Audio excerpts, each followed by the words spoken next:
Hello, and welcome back to Let's Play Pyre. Without further ado, we did win the last liberation, right? Spoilers, I guess. Oh! Tariq?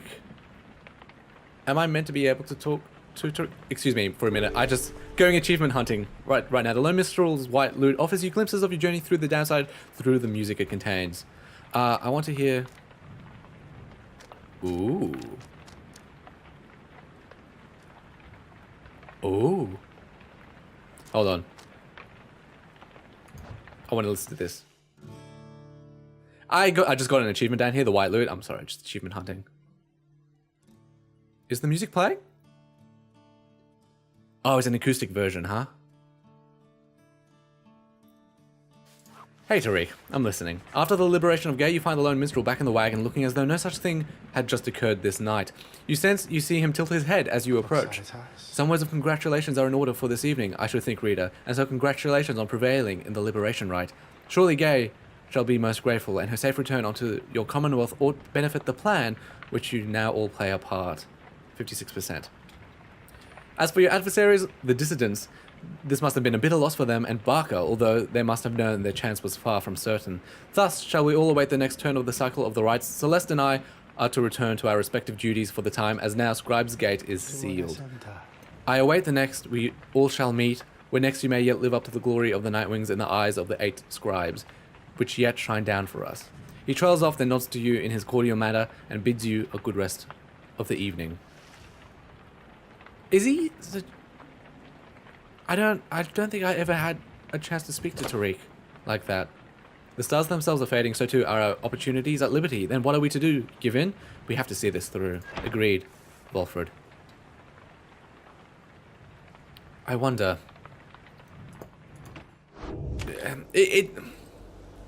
Celeste and Tariq have some sort of history that goes beyond the scribes. Good morning, everyone. We are at the mercy of the stars, and none can say how soon they'll shine for us again. Let us recover for a while at Moonlight Alcove and decide how to proceed. Yes, please, of course. I never heard that there's a bell sound every time you hover over a prompt. That's a surprise. Tariq and Celeste. Yeah, there's something up with them. I want they... Oh! Of course, because he leveled up. You know, I will take this chance now. Let's do a scribe trial. Is that what they're called? A visit from my favorite reader. What is the occasion? I wish to ask what's on your mind. Oh, I thought I told you to be gone, she says with a very serious face. She's pushing you away as she did before. Perhaps I ought to cease my services to you if you insist on disrespecting my wishes thus. Would that sound good to you, a reader? Imagine not having access to the loathsome trinkets which I grant to you. Imagine those idiots of yours having to get by without my tutelage. I can imagine it just fine myself. I was once a weapon used to kill an emperor. Attempt to kill him anyway. Now I am once again a tool being exploited, soon to be discarded. Is that what this is all about? Being discarded, Sandra? Go on then, leave me be. Go about your business and let us proceed. Pretend, I mean, we do not know full well how this shall end between us. Why do you hurt me this way, Sandra? Why do you make me feel like so? You need but choose among those unenlightened fools with whom you travel. Of course, Gilman. I have no... Oh. Oh, yeah, sure. Yeah. Let's go. You asked Sandra to administer one of her special trials for Sir Gilman. You think that dimwit of a worm has any chance? Perhaps you are correct, though I put little stock in him myself. Though, let us bring him forth. Soon, Sir Gilman appears in heat of the summons. Master Reader, is this knight perchance in trouble for something? Well, you'll see. This is new to me. I want to see what his... Worms such as Gilman are effective in close quarters in the rites. Okay. Oh, yeah, like Tron style. Their auras will... Yeah, like Tron. So this is new to me. I have no idea what Gilman's trick it is, or this character interaction. The apparition Sandra appears and unfastens her mask. Listen well, Worm, you answer to me here. As you will, Your Highness. Your Highness, I like the sound of that. The flattery shall get you nowhere here. Demonstrate your competence to me then, Worm. You shall have to do it mostly on your own, though under the guidance of your lovely reader, I trust you are prepared. Of course, Your Highness. This knight accepts this challenge. This should be straightforward. Oh, God. Ah! That was close. I have a wider aura burst, don't I? hold on. Yeah. Ooh. So I guess there's a little bit of downtime between. That's okay. This is a very defensive team because they have both a Jody and they have a Chastity guy. I almost did not make it. 17 damage. That's because of the extra 2. I dare you to come get me. I can't believe I stuffed that up. All I needed to do was like... Ooh, buddy. Cool. Yeah, I imagine Bog Crones are probably very, very good at intercepting people. Mid. Jump! Crap! I was hoping to try and get around them. I'm not sure how exactly the... No, it doesn't work like that. I can't believe I failed this. Did I just get... What happened there? It sounded like I got banished 2 times in a row. And I believe those tree people can't actually jump. So they're easy to jump over, but they have huge auras and they can teleport, they can blink. So you'll try to jump over them, they blink directly underneath you, and then you feel like an idiot. Huzzah! This night prevails! I have no choice but to concur with that assessment, Worm. Your performance was sufficient and you passed my test. Thus, congratulations are in order to you and to your lovely reader. Now, farewell. I love that bookscape. It's so pretty. A society which raises a clenched fist against its own shall follow the doomed path of the Empire of Sar. Oh, right. The Empire before the scribes created the Commonwealth. Master Reader, this knight is humbled after having passed the sorcerer's test. Wow, by the scales of Under King Oris, what is it that you have? Level 10. Sir Gilman jumps... The Under King laughed aside. The Under King laughed aside deep wounds and fought and fought and fought. Yeah, that's... Look, I just don't like Gilman, truth be told. So its importance is sort of lost on me. Anyways, I do think this is a good chance to give the Book of Rites a quick read. So let's see, we've done Forsaken Lands, that's, yeah, the Witch of Milith. Celestial Landmarks, in the words of Luce Glorian, 100 Minds, the Scholar. Excuse me, while I turn down the music on my end, because it's a little loud. Do you feel a kinship with the stars? You are everything to them, perhaps one day even your freedom. I chased the stars across the river of my genealogy until they led me here. I demanded they explain to me the paradox of knowledge. For how is it that something can be shared, but still contained within ourselves in its entirety? The stars did not respond, but set me on a quest. I sought the 9 landmarks, which they revealed to me, so that someday I would reveal their mysteries to you. These landmarks, and mysteries of the stars, are 9 lenses through which we see the land and see ourselves in a new light. Do the 9 landmarks, does that include the land of the rope caller, Kalamar? That island? I don't know. The Ridge of Gold. The Serpent Titan Gandroth turned to brittle stone not long after his death. Of that you may be certain. What remains is a flat, elevated basin that stands as closer to the heavens. Upon the fall of Gandroth's hide, the stars themselves alight, and you shall know you stand on sacred ground. We set the metal sigils lit in candle flames, and we emblazoned on the rock-like forms the sigil of our passage to and from this land, and then the stars themselves, they did reply to us. They sang, shining bright, their voices loud and clear. We understood their cadence, and we knew how often to return. I can do this all off keyboard. The Spring of Dromua, that's a really... Oh, that's right, it shows us each of the landmarks. Good to know. I oft times think the carapace of the Hive Titan Bealanthius shall be an everlasting blemish on an almost splendid bit of land, but Dromua, in his brashness, felled the monster with a certain flair. Then the moon shone through the riches of the massive carapace and shined upon the pooling ichor, turning it into the freshest nectar ever to be tasted. The spring shall flow eternally, and those who walk within it shall experience the resplendent glory of the land. The stars began to fall there in the spring with regularity, and we now know how soon again they shall do so, and we wish for you to see it for yourself. Sorry. The Cairn of Ha'ub. How ironic that the shattered remnants of the Bone Titan Shaq's 6 shoulders, which once stood vigilant over the archway into flagging hands, remain now as forbidding as when the horrid monster still possessed unnatural life. After little Ha'ub dispatched the Bone Titan in a feat of ingenuity, Shaq's pieces fell onto the valley floor, forming a set of standing stones which Ha'ub marked. Further traces of the Titan's glacial blood coagulated into perfect frozen drops, which still shimmer in the darkness. Six shoulders seem to start reanimating while the stars above him dance a certain way. Paint the sigil then in the shining light. In case these names seem familiar, yes, they are the right where the rites take place. Also, they are the Titan stars. The Titan stars are named after the Titans. I love how the lore in this game, it reminds me of Nordic mythology with how, what was it, one of the ice titans getting slain and then, the blood turned into the oceans, their beard and that sort of thing. I was almost going to say nonsense, but then I realized that is very naive and ignorant of me. The Pit of Melith.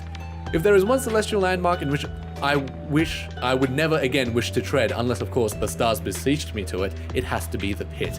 'Twas dark in there beyond all reckoning. If not for Melitha's sorceress lantern, all of us, we all would have been lost. What lies within the pit is not to be invoked, although I have no doubt our godly Underking shall be unable to prevent himself from boasting of how Melith sealed it there for an entire age. The thing yet lies there on the edge of death. Through its connection to the stars, it gives the pit significance. Walk there with courage and steady thy mind. Ori's... Which one is this? Is this the Islach, the Astralborn? Ori's was the one that wrote...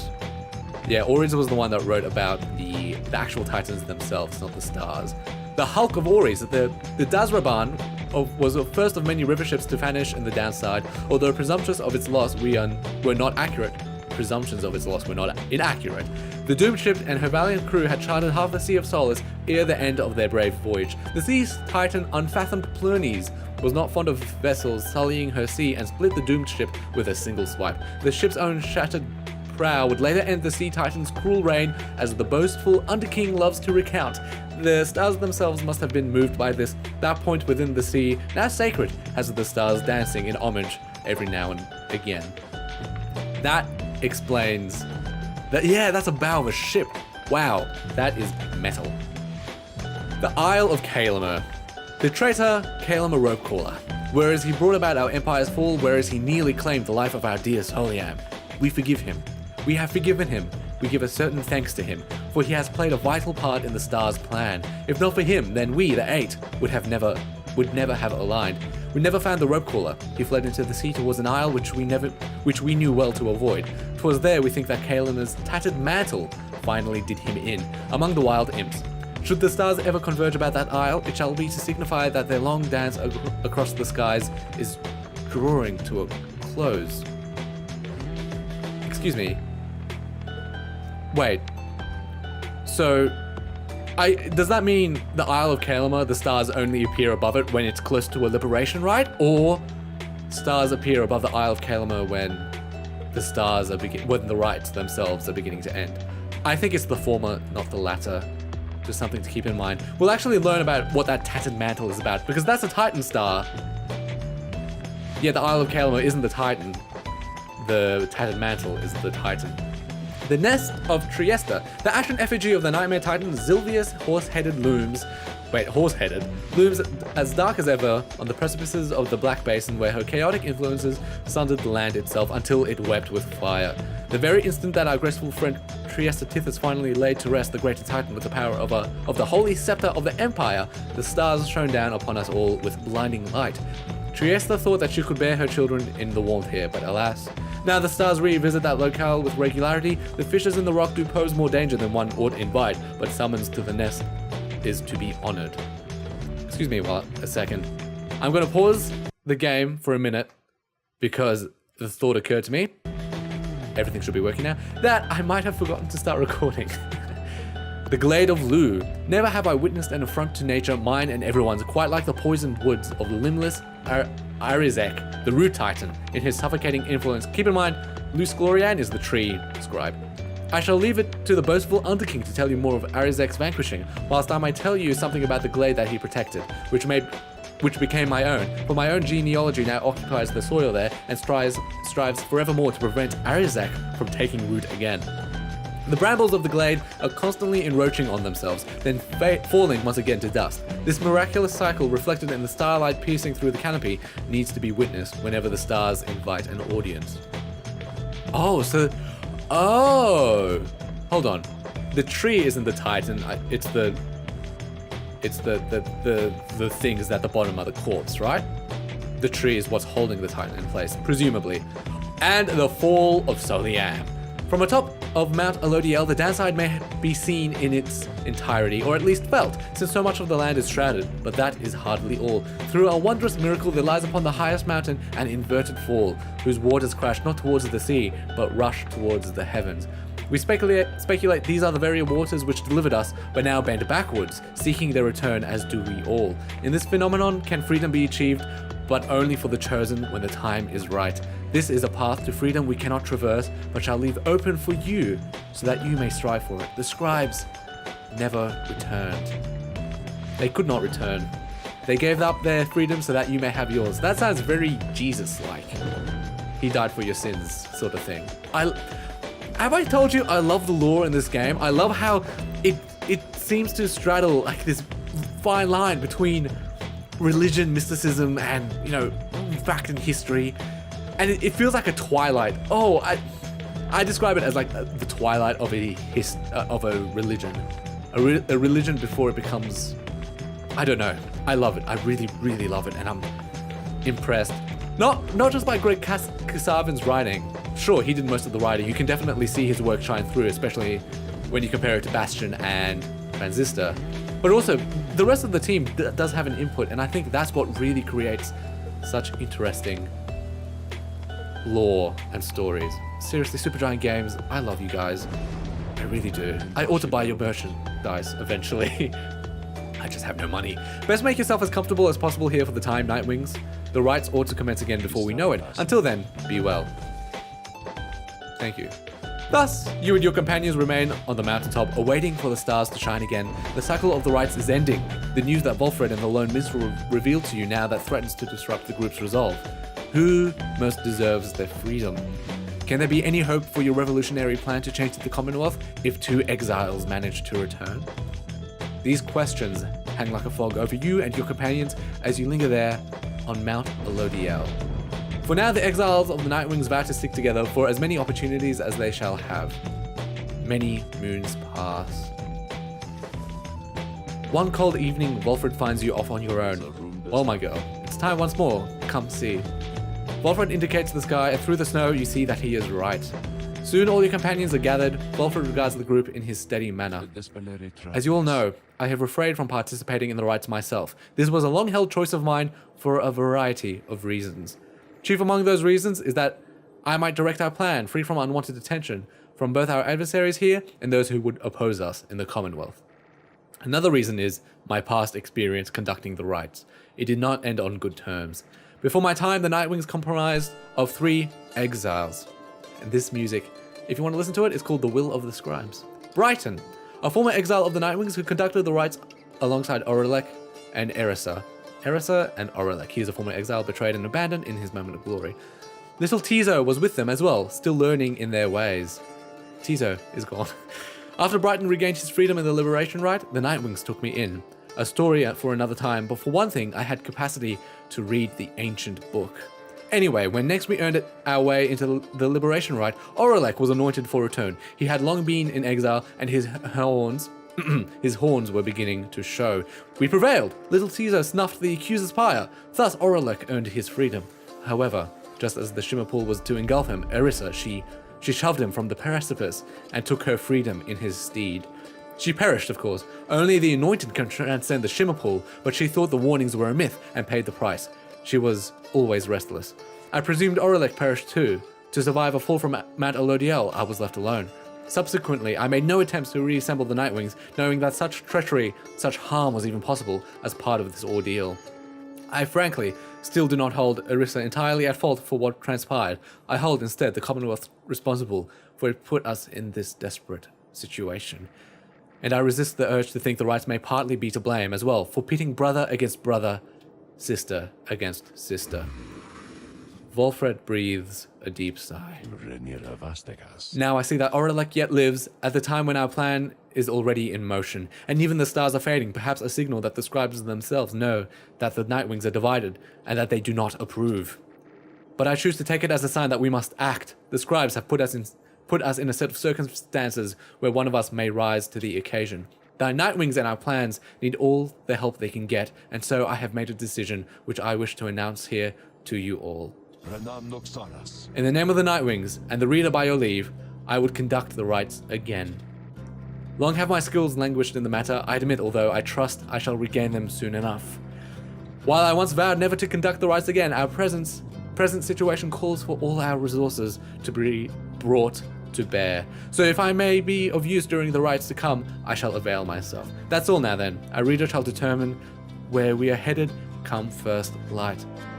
Volfred bows his head to everyone, while the others exchange looks, then one by one salute him in turn. Volfred stands ready to conduct the rites again, welcome him back to the ranks. Once more do several stars shine bright in the sky, revealing several paths to you. Once more do several stars shine bright in the sky, revealing several paths for you to pursue towards salvation. The stars themselves await the will of the Nightwings. That's going to bring this episode to a close. So thank you so much for watching. A new challenger approaches. Volfred, thank you, man. He's a very defensive guy. Stay tuned. Going to be a lot more Pyre coming in future. Whoopsie daisies. But until then, I hope to see you then. So, bye. Have a good day. Oh, that was such an awkward end. Goodbye. Bye. Bye.